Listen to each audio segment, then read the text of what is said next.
Hey, what's up, peeps? Angel here. November 22nd, 2016 is a Tuesday, and you thought that you had gotten rid of me because I didn't do a video on Friday or on Monday.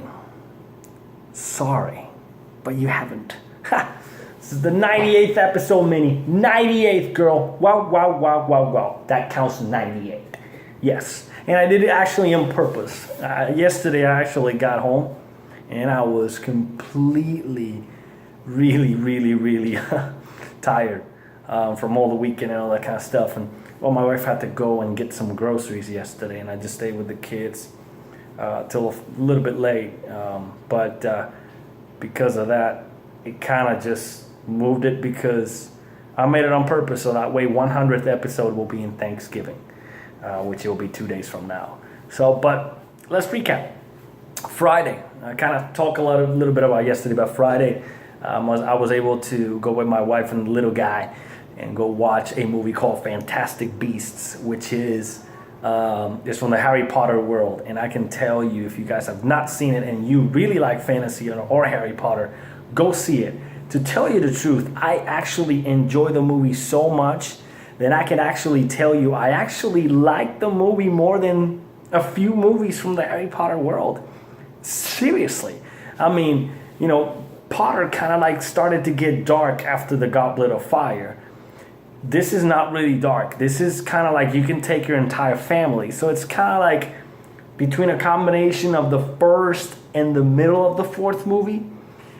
But it is as good as the few last ones, if you know what I'm trying to say. It's really good. The characters are amazing. It's a really good movie, and there's a big surprise at the very end that I won't tell you, but the only thing I can hint you is that at the very end of the movie there is an amazing actor that comes as a cameo for probably future Fantastic Beasts movies. That's all I'm gonna say. And he is one of the best actors in the world.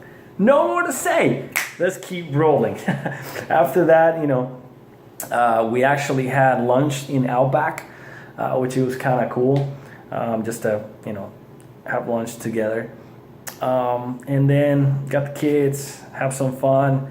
Throughout the weekend, it was pretty cool because our neighbor here, he had his two grandkids on the weekend, which my daughter and my son, they get along a lot because their grandson is about my daughter's age, and then their granddaughter, it's about my son's age. So they get along ridiculously. I went and played baseball with them, and they were throwing fireworks and doing marshmallows, and they eat pizza and stuff like that. It was great because even on that 6 o'clock time when my wife was gone, and it was my turn to bake the little guy, he was able to stay with them. I mean, I told him, I'll bring him in when dark comes in because darkness kind of starts to fall down around 6. He said, nah, you leave him here. We're going to do marshmallows and stuff. You go bathe the baby. Do whatever you need to do, man. Take your time. So it was very nice for him, and for him because his wife was working as well. She works with my wife. They're both nurses. So he just stays with the grandkids and spends time with them on the weekend. So it was kind of fun to have that transition, but to work it out, you know, through Saturday as well.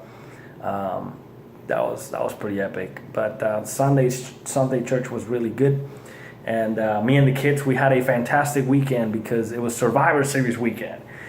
For those of you, I love wrestling games as well, but this weekend was amazing because they had NXT on Saturday, and we were able to watch some of the matches on Saturday, and the kids were watching. It was fantastic. 5 matches. Of course, my boy Shinsuke Nakamura. You know, he was there. He lost the belt, but it was a really cool thing. And then Survivor Series on Sunday, which in some senses it was kind of good, but WWE, you blew it. The last match between Goldberg and Lesnar only lasted about 2, maybe no more than 3 minutes. 2 spears, 1 jackhammer, game over. To a guy like Lesnar, nah, man. Lesnar beat John Cena in one of those SummerSlams couple of years ago, and he had to suplex him 14 times. If Goldberg would have done something like that, maybe like 5 spears and 2 jackhammers, I would be okay beating him. He said he was gonna beat gibberish out of him, and he didn't. So WWE, I'm sorry, you blew it up. I didn't like it. I did not enjoy Survivor Series. Hopefully now that last night Goldberg said that he's gonna be in the Rumble, I actually am digging that. The cool thing will be not for him to win, and then he can have a huge match with whoever they put him in on WrestleMania. But that would be kind of cool, like Lesnar maybe being the one taking him out, making a rivalry, and then Lesnar and Goldberg 3. I wouldn't mind that at all if they have like Street Fight or some sort of rules. But we'll see how it goes. It wasn't good. But that's what I can tell you. The weather, it continues to be marvelous. I guess there's another hurricane in the Caribbean that is gonna go to like Nicaragua and Costa Rica. Man, I'm praying for you guys. That's ridiculous. Like in the end of November, like they're saying Thanksgiving, this hurricane is gonna go through, and it just became a hurricane today. Wow, this world is going crazy with all the glacier Arctics and all the cubes up there in Antarctica coming down and melting. We need to take care of this world, peeps. This is no joke. I mean, they're talking about Mars and living in Mars and stuff like that. I'm not joking. I mean, I'm not talking about myself, all right? And I know my age. I may live, I don't know, 50 more years if I'm lucky. But what about my kids? What about my grandkids? You know, the upcoming generations. This is no joke. We need to start taking care of the green and taking care of our world. This is no joke, peeps.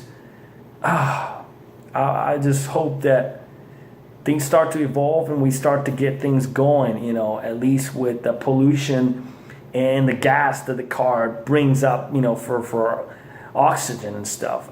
So we got to pray for our not only for our country now that we have a new president and everything's going to change, but we need to pray also for our earth. There has to be a change. There's a tsunami in Japan and earthquakes of 7 point something. Like I said, I lived in Puerto Rico, never witnessed an earthquake, and they'd had maybe like 3 or 4 already since I left. And the one in Haiti, you know, when I lived in Puerto Rico, that was not in Haiti. And this world's going wild, peeps. And if we do not wake up, if we don't open our eyes to start thinking of Earth, we're going to lose it one day. And it's not about World War III or anything like that. It's more catastrophic on how this Earth is dying. So I'm praying for my planet. And we need to start praying for it. And we need to start taking care of it. Instead of throwing gum out of our cars, putting it on the trash, and doing our best to recycle and to take care of this world. So peeps, that's all I put my heart on today. Continue to light the fire. Sorry I went a little bit too far on you guys, but I have not talked to you guys for a little while. Hope you guys have a fantastic night. I can't wait for Thanksgiving. Praying for the peeps in Costa Rica, Nicaragua, for that hurricane going on, and praying for an amazing earth that needs a lot of love and needs a big change to maintain it, take care of it, so we can live our human lives more and more. I know God loves us, but we need to take care of what God has actually given us. I love you guys. Light the fire. Keep this earth alive. Talk to you guys tomorrow. Peace.